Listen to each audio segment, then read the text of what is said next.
Any questions, comments? Yes. What did they use for string material on the oud? Good question. Okay. On the original oud, they probably used a certain type of gut. But if it was an Egyptian instrument, they probably wouldn't use cat gut, because cats are very sacred. So they probably use like goat gut, calf gut, beef gut, something like that. But cats were out. Cats were very sacred. Now, if you weren't Egyptian, then you probably couldn't care whether you killed a cat and ate it and took the intestines and strapped it up. So they use any type of gut you can get your hand on. So it was usually gut. It was the intestines. Do you have steel strings on yours? Okay, I set that up because I found originally was set up with gut. What you heard with the people, with the oud, that's nylon strings now. Nylon strings are replaced for the gut strings. So I'm playing nylon right now on here. And then I put nylon on the pipa, nylons are on the oud, steel's on the ovation, steel is on the oud, and steel is on the bouzouki.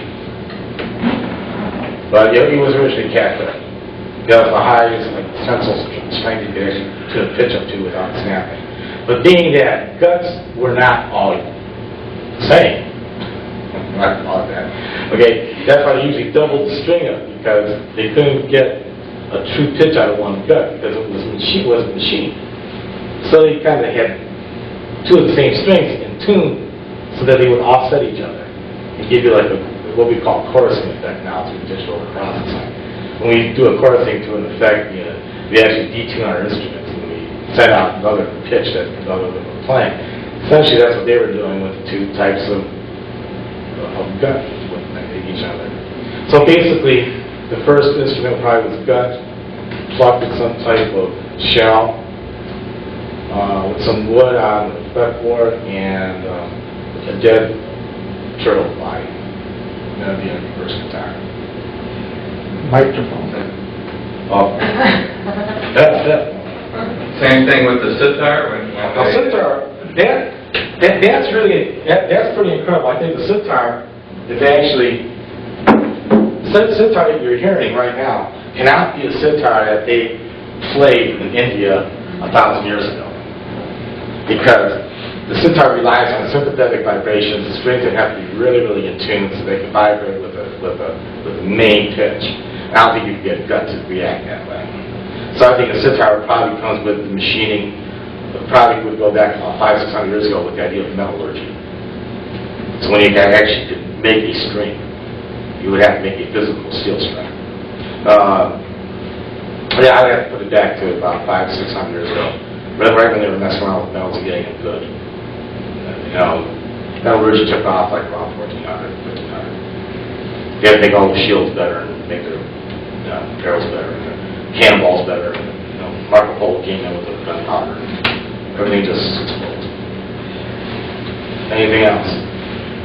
Now, 1,000, 2,000 years ago, the music was played everywhere. And yes, they played. Obviously, religious functions were the major thing. You had ragas for prayers. You had the early church back in 966. They declared that Pope Gregory said you sing these certain notes, Gregorian chant. Okay, so religious ceremonies big time. Okay, so music was always played for the emperor, or the god, or somebody.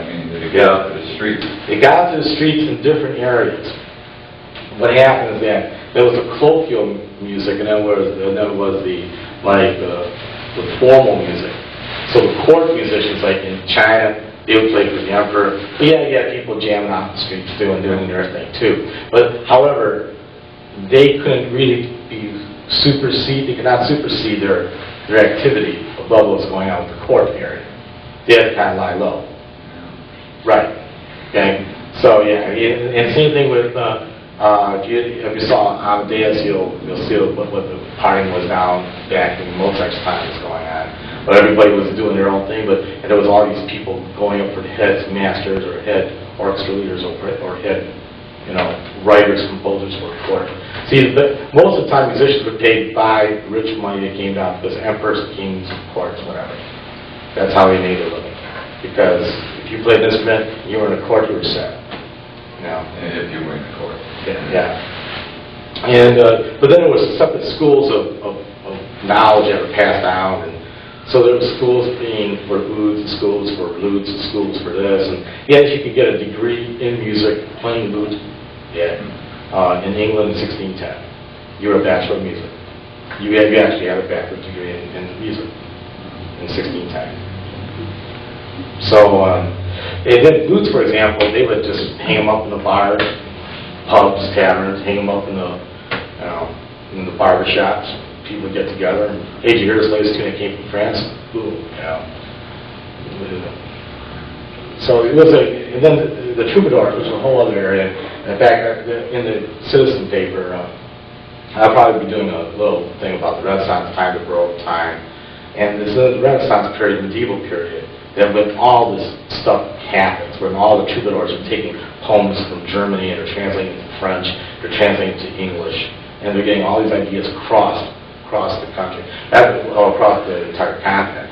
That's why I refer to it like being the internet, because the lutenists, the trouvères, the troubadours, they were actually the ones that went around and did your web for you. They would hop in from Hamburg, go to Cologne, go to Brussels, go to Paris, and they just big little things on that. Gypsies? Yeah, not gypsies. Gypsies, different story. Troubadours were wanted. Gypsies were not. There's like one country in Europe that really wants gypsies. Okay? Gypsies were actually Middle Eastern people. Their derivation of gypsies, even flamenco guitar players from Spain are gypsies. And the gypsy sect, when you talk gypsies, Hungarian gypsy, Romanian gypsy, Spanish gypsy, it's essentially the same people. They may be of different geographical locations, but they're where they come from. And it's mostly like Turkestan, Afghanistan. That's where the gypsies come from. That's why they weren't wanted. Nobody wanted gypsies. Even in Poland, everything. Right? True? No, we had some. Yeah, but nobody really wanted it. Yeah, but no, I mean, gypsies are kind of like, it's a death, and everybody leaves them alone. Yeah. I think it was the English who thought they were Egyptians, and that's where the word gypsy comes from. It's not where they were originally from. Just traveling musicians, they thought they were Egyptians. Because the gypsy terminology, I don't know the derivation. I know that they come from Middle East area, you know. And then they probably thought they come from Egypt. They didn't know who they were. Yeah, they didn't know, so they probably gave them that name. But they probably go back into Turkestan, somewhere Afghanistan area. That's according to Nelson Amos' world history, world music at a graduate level at Eastern.